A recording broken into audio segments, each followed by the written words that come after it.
আজিকর আবহে উচ্চ পর্যায়ের বৈঠক নবান্ন সভাঘরে বৈঠক ডাকলেন মুখ্যমন্ত্রী। বৃহস্পতিবার 4:30টার সময় বৈঠকের ডাক মেডিকেল কলেজের প্রিন্সিপাল সুপারদের ডাক ডিএম এসপিদেরও বৈঠকে থাকার নির্দেশ নবান্নের।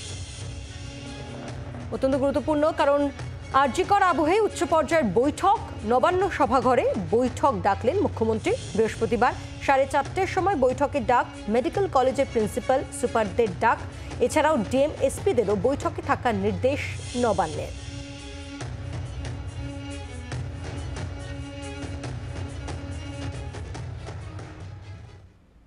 অশোক দিনদার পর জুনিয়র চিকিৎসকদের আন্দোলন নিয়ে বিস্ফোরক দিলীপ ঘোষ।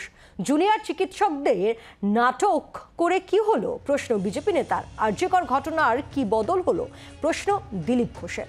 কতজন দোষী এখনো সাজা পেয়েছেন প্রশ্ন করেন তিনি। মমতাকে বাঁচানোর জন্য নাটক করেননি তো, এই প্রশ্ন দিলীপ ঘোষের।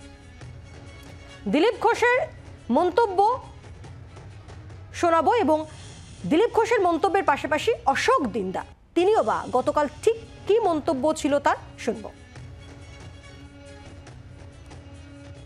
জুনিয়র ডাক্তারদের সবাই প্রশ্ন করছে যে এত নাটক করে কি হলো, রাত জেগে করে আরজিকর যে ঘটনা তার কি পরিবর্তন হয়েছে, তার কজন দোষী সাজা পেয়েছে, যাদের উনি পদত্যাগ চেয়েছেন তারা প্রমোশন পেয়েছে।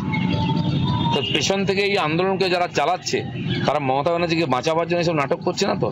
রাত জাগো, ক্যান্ডেল জ্বালাও, চল রাত্রেবেলাটাও বাতি জ্বালিয়ে ছবি তুলে চলে আসে। এই জন্য কি দেড় মাস ধরে বাংলার মানুষ কষ্ট পেল, স্বাস্থ্য পরিষেবা বন্ধ হয়ে গেল হসপিটালগুলোতে, তার জবাব দিতে হবে না? মানুষ যে বলছে যে আন্দোলনটা সেই যেভাবে উঠেছিল, যেভাবে আন্দোলন উঠেছিল, যে কিন্তু সেই আন্দোলনটা সেই জায়গাতে নেই। কারণ অভয়ের জন্য আন্দোলন কেউ করেনি, এটা আমার কথা নয়, এটা সাধারণ মানুষের কথা।